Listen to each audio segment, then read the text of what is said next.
So, usbo nato pag hibalo nga kanang inyong mga bata pag magsaba-saba o magdagandagan adto nato standby sa gawas aron dili kay tama disturbo sa atong formal na paagi sa pagsimbas Ginoo. Ay mga kanang bata god adto man simba na sila muram nag natural kasagaran no. Natural maglisod na sila observe sa atong formal pero worship gyapon ang ila. Pero di lang nato sa gulon kaayo. Kini siya atong mga pamaagi dinhi, apil na ng mga aro-aro diha atong salog na sundon tungod na kay nahigugmata sa matag tawo nga niya dinhi ug labaw sa tanan nahigugmata sa Ginoo nga moy atong gisimba. Nahigugma ba mo sa Ginoo? Maayo. Matod pa ni Kristo, ang nahigugma kanako magtuman sa akong mga sugo. Ang wa mahigugma kanako dili magtuman sa akong mga sugo. Kamo nahigugma makamo sa Ginoo. Mutuman ba mo sa sugo sa Ginoo? Kinsa dinhi ang tuman gyud sa tanang sugo sa Ginoo? Tasan kamo? Tulo ra ka buok. Wa di ay mahigugma ning uban. Wa mahigugma. Muna kay wa man ta mahigugma kayo sa Ginoo, ang resulta matud pa ni Kristo kung mahigugma mo nako nya magtuman mo sa akong mga sugo, ako ug ang akong amahan mopuyo diha kaninyo. Isayunan kana puy-an ka Ginoo. Karon ang ato mga balay hasta atong kasing-kasing murag gipuy-as demonyo. Kisa murag gapuyo diha ninyo, Ginoo o demonyo? Kung masuko ka, kinsa man ang gapuyo diha nimo? Ginoo, demonyo? Demonyo. Kung magsigi kag panglibak, kinsa may na kuan nimo diha? Kinsa may gapuyo nimo? Hoy, kusga. Demonyo. Kung magsigi kag pasaylo, sige jud kag pasaylo sa imong kanang mga nakasa nimo, di jud ka masuko. Sige ra jud kag pasaylo, kisa may gapuyo diha nimo. Kanang kugihan kay ka, magsige jud kag tabang sa imong parents, sige kag tabang sa imong mga parents, di ka lang magsigig duwa sa computer. Kinsa may gapuyo diha nimo? Husga. Kanang magsige kag yaw-yaw sa imong mga anak, sige kag panghapak, sige kag panghulga. Kisa may gapuyo nimo?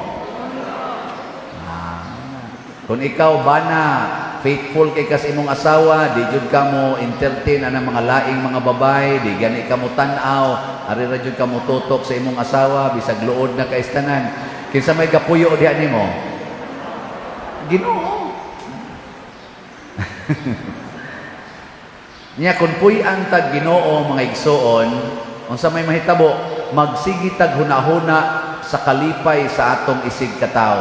Muna sa atong unang pagbasa, ang mga apostoles nagpadala og suwat ngadto sa bag-ong mga na-convert nila og gilang giingnan, dili mo namo hatagan og bugat nga mga palasunon, gawas lang sa paglikay sa sala. Kana ra yung paglikay sa sala. Una, kanang pagpanglibak, kanang pagpanaway, kanang pagpamakak, kanang pagsigi og puyo-puyo, ana, way mga kasal, siging tinukhangay, sala man na, ato nang hunongon. Hunongon na nato. Nya unsa man dayon mahitabo? Matod pa ni Kristo, kung magpuyo nako diha ninyo, akong ihatag ninyo ang akong kalinaw. Ang kalinaw kuno nga naas Ginoo, iyang ihatag nato. Kalinaw nga dili ikahatag niining kalibutana. Unsa may timaan nga kita malinawon? Unsa man? Kanang di magtingog. Na may daghang hilom pero gubot ang utok. Hilom ba? Way tingog, mingaw, pero ang utok gubot. Mukalit na nag-ambox building. Oh. Gikono, lingi ana imong tupad. Ing na malinaw imong utok ron. Ang utok nimo malinaw. Ba? Lingi ba? Kanang di mo lingi, gubot nag-utok. Gasigi nagyaw-yaw dia. Nasa na siya, lingi-lingi. Lingi-lingi. Kapoy, pariaw, palingi-lingi. Samtari, utok-utok ta, palingi-lingi. Oy, mga gubot mong utok. Kay ngatod pa ni Kristo, basta kanang tao nga kusog kaayong mutuman sa sugo, nahigugma na. Higugma. Ang kanang dili mutuman sa sugo, wa na mahigugma. Paragod na to dinhi, naman ta dihay mo bantay ka ng mga asirits. Ana, congratulations sa uban na akong nakitaan nga moagad gid ba may asa man ni sa dito. Sige, ana. Nagiuban, ana magsigitaw sinyas ang asirit nga ari diri. Ari gid siya agi diri. Sige na, sir, diri. Hapit na lang gud matangtang ang kamot sa asirit, ana. pero ang naong bigid mo tanaw ang buot mo nako, may buot rin ngita likuran. Ayaw nalagi tay buot, pero di ta magbuot-buot. Kana kung nahigugma ta.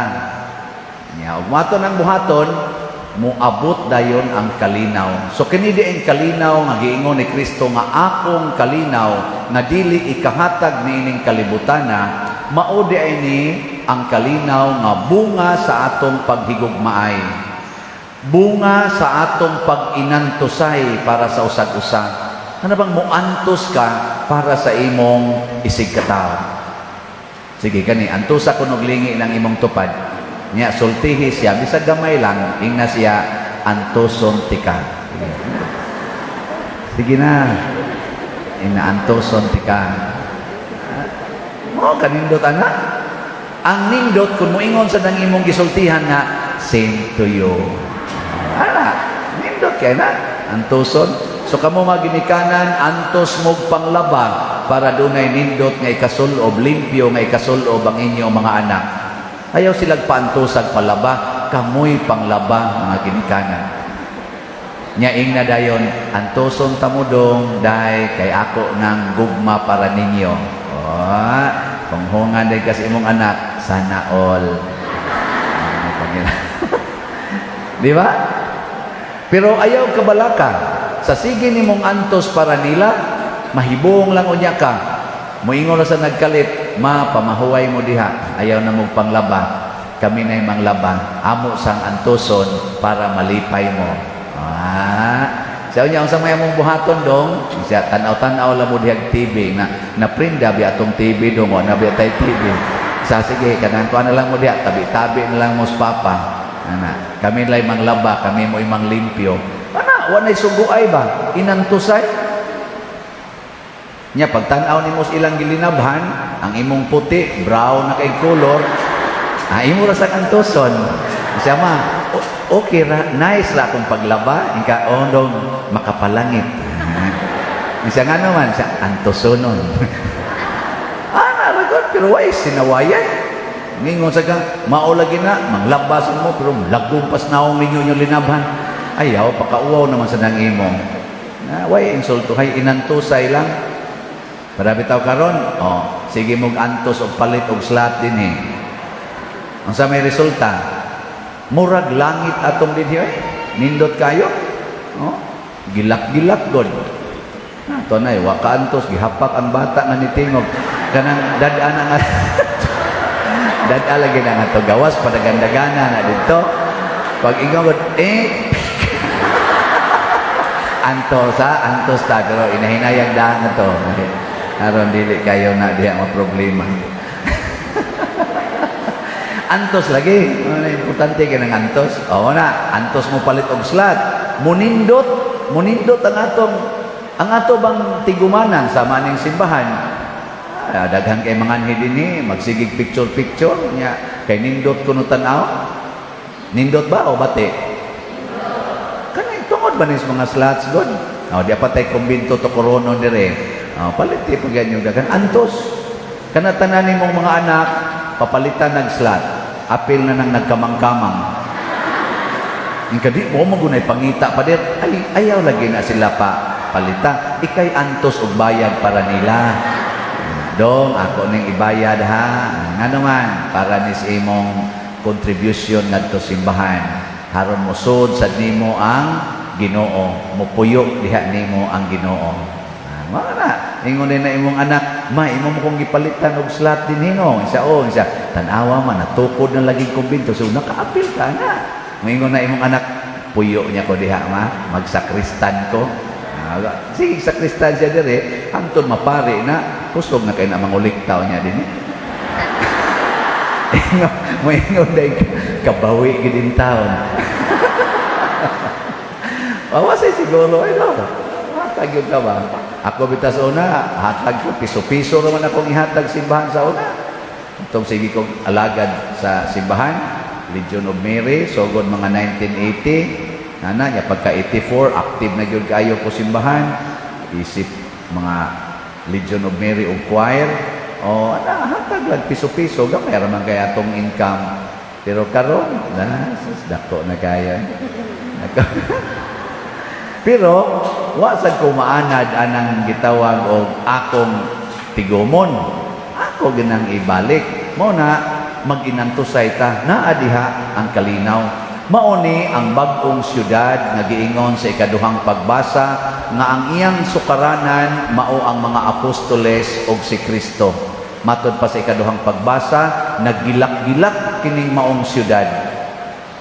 Hayag siya, pero way bayranas kurente. Nga naman, ang Ginoo mo'y naghayag dito. Kanabitang magtinabangay na ta mga igsoon, mag-inantusay ta para sa kaayuhan sa usag-usa, hayag kay tagkaugmaon. Kanabang dili bitaw ta mabalaka, tanawag ka mong pamilya, magtinabangay gyud mo, banag asawa, hasta mga anak. Pagka nindutas kaugmaon, bisag wa pa mo ibugas, busog mo kanunay. No, magsige mong panugab. Aslom lang. Aslom ba? Pero manugab kayo, para sa kagbusok. Alam ba? Tungod sa inyong paghigugmaay, pero bisag daghan kay mong kwarta, daghan kay mong bugas, pero gaunay mong away, binungulay, inintingog singhag, murag ba ka ng iro bang manikmat ba? Hindi yung asam dito. Ay, pagitaan yun. Murag kagbutaw eh. Kapoy na inana, no? Kapoy kayo ba? Sininghagay. Nyawa mo magsininghagay sa inyong balay. Nag-inantusay mo. Nag-inantusay o nagsigig inaw-yaway. Kana, nindot kaya na. Matod pa sa atong tubag sa Salmo Responsorio, nga nindot kayong paminahon. Ang sa ganito? O Dios, magdaig unta kanimo ang tanang mga nasod. Kana bitawng tao nga magsigig antos para sa kayuhan sa uban, ang mga tao ana nga magtan-aw makadaig yun sa Ginoo.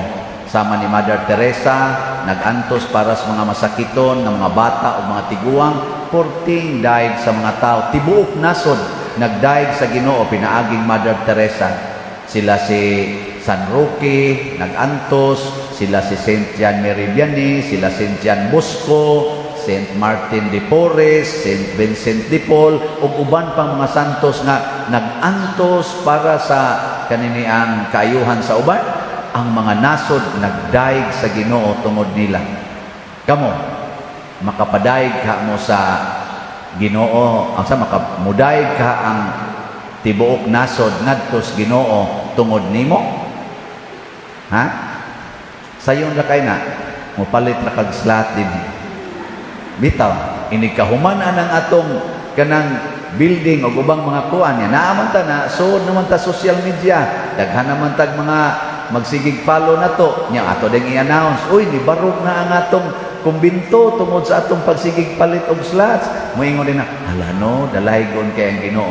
Kana kung natukod na to mga kapilinya diha sa kuan, diha sa San Remigio, kanang replika sa kapilinya sa Fatima dito sa Portugal, pagkadaghanan kadaig sa Ginoo tungod anang ato ron dihang maduulan nga sentro sa debosyon sa mahal nga Birhen.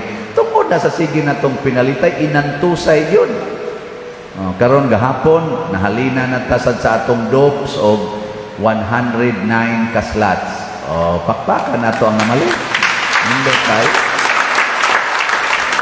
5,109 na ang atong halin. Naapay 48,891 ka slots nga palitonon. Antoso nino itong palit ha. Palitin ang inyo. Apil na ng inyong mga buutang iro. Palitin niya pong slot. Kay kaning ato pa man divine unity, prosperity, and satisfaction. Nabitay ni Dool nako, bago pa lang, siya pader.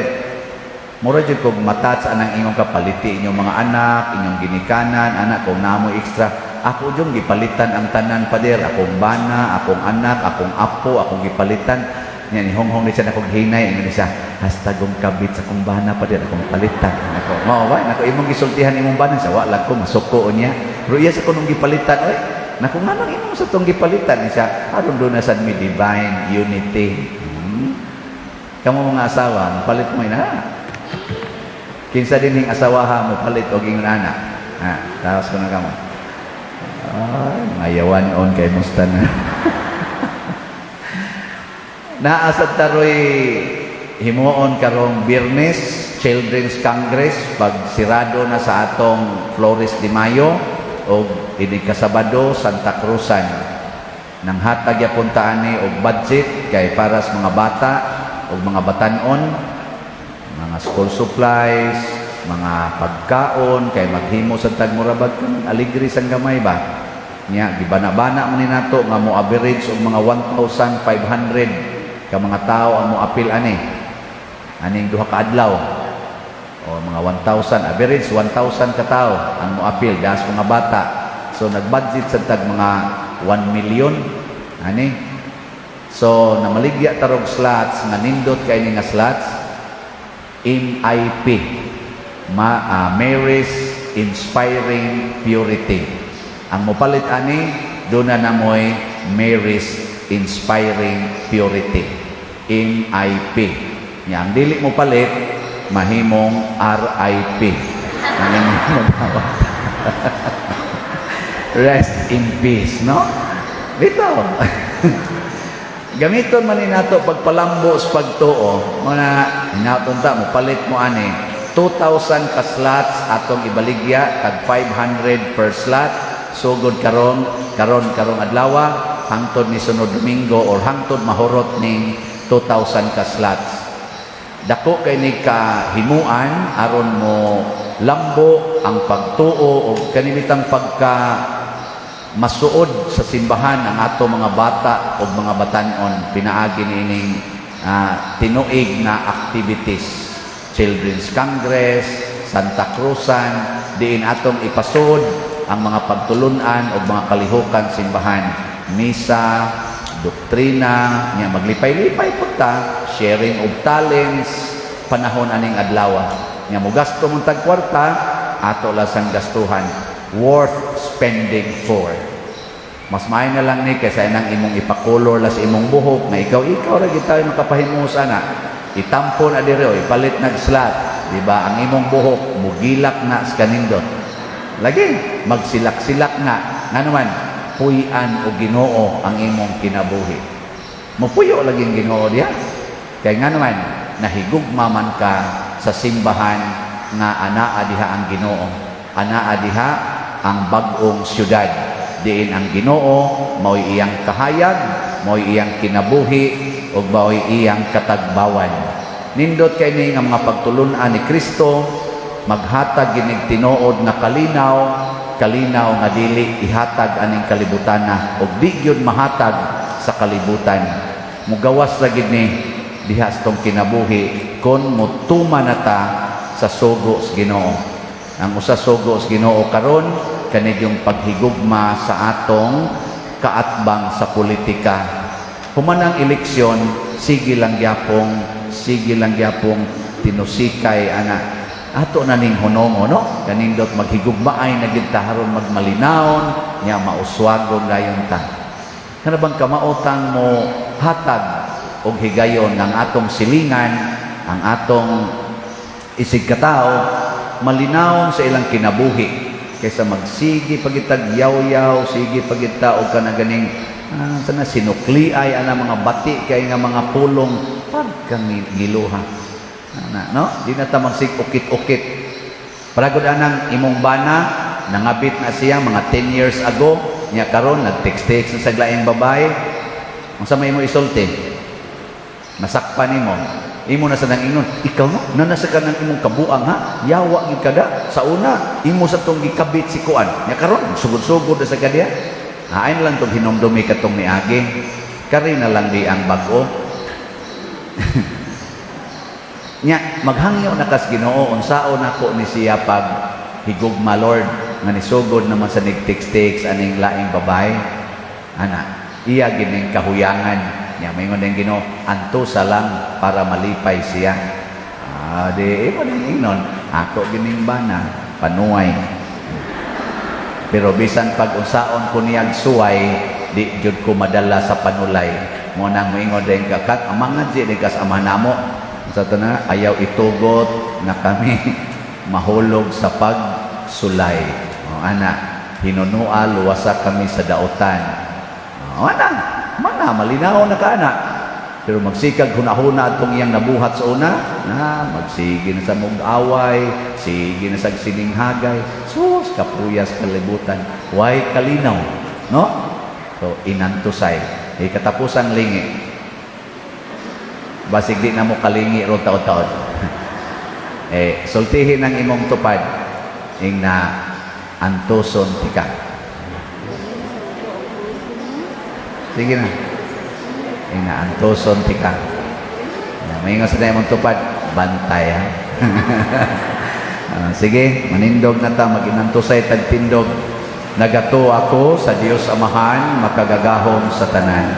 Magbubuhat sa langit ug sa yuta, o kang Hesukristo, iyang anak nga bugtong Ginoo nato, nga gipanangkon sa lalang sa Espiritu Santo, gianak ni Maria nga Birhen, gisakit sa sugo ni Poncio Pilato, milansang sa krus, namatay o gilubong, mikunsad sa mga minatay sa ikatulo ka adlaw na panhaw, minsaka sa langit o nagalingkod sa tuo sa Dios nga Amahan, makagagahom sa tanan. Gikan dito, mubalik siya aron paghukom sa mga buhi ug sa mga minatay. Nagatuo ako sa Espiritu Santo, sa Santa Iglesia Katolika, sa kaambitan sa mga santos, sa kapasayloan sa mga sala, sa pagkabanhaw sa lawas ug sa kinabuhing dayon. Amen. Pagampo sa katawhan. Mga igsoon, ang labing dakong gasa nga gitanyag sa nabanhawng Ginoo mao ang iyang kalinaw. Busa uban sa mapaubsanong kasing-kasing mudangop kita kaniya sa pag-ingon, Amahan patalinghugi kami. Amahan patalinghugi kami. Alang sa Santo Papa ug kaobispuhan nga sa walay kukahadlok ug sa tataw nga paagi magmalahotayon silang magtudlo sa pagtuong Katoliko, magampo kita sa Ginoo. Amahan patalinghugi kami. Alang sa matuod ug malungtarong kalinaw sa kalibutan nga ang mga nangulo ug ang katawhan sa tanang kanasuran magugmad alang sa kaangayan, magampo kita sa Ginoo. Amahan patalinghugi kami. Alang kanila nga nasamok ug nahadlok diha sa ilang hunahuna ug kasing-kasing, nga ang ilang kabalaka ug kahingawa mapulihan sa kalinaw ug kalipay, magampo kita sa Ginoo. Amahan patalinghugi kami. Alang sa bag-ong pagkunsad sa Espiritu Santo dinhi sa atong katilingban, nga ang iyang mga gasa maghatag kanatog bag-ong kadasig sa atong mga apostolikanhong buhat, magampo kita sa Ginoo. Amahan patalinghugi kami. Alang sa sulugoon sa Dios, Teofilo Kamumot, Obispo, nga mabayaw na sa kadungganan sa altar, magampo kita sa Ginoo. Amahan patalinghugi kami. Alang sa mga proyekto dinhi sa atong simbahan nga pinaagi sa pangama o paggiya ni San Vicente Ferrer, magmalampuson ug mahumanunta sumala sa atong mga giplano o gipangandoy, magampo kita sa Ginoo. Amahan patalinghugi kami. alang sa tanang mga benefactors ug donors sa atong simbahan nga mihatag og pinansyal ug lain-laing hinabang ug alang sa mga nagtrabaho dinhi sa atong mga proyekto nga hatagan unta sila sa Ginoo ug daghan pang mga grasya sa ilang kinabuhi, malikay sila sa mga kadautan ug mulampos unta ang tanan nilang mga paningkamot. Magampo kita sa Ginoo. Amahan, patalinghugi kami. Alang kanila nga nahimulag kanato diha sa kamatayon, nga makasulod na sila sa bag-ong Jerusalem, nga gidanagan sa kahayag sa Kordero sa Dios, magampo kita sa Ginoo. Amahan, patalinghugi kami. Amahan, pinaagi niining among pag-ampo, ihatag ang among gipangandoy alang sa kalinaw o kasanto sa among kinabuhi. Kay amo kining gituboy, pinaagi ni Kristo nga among Ginoo. Amen.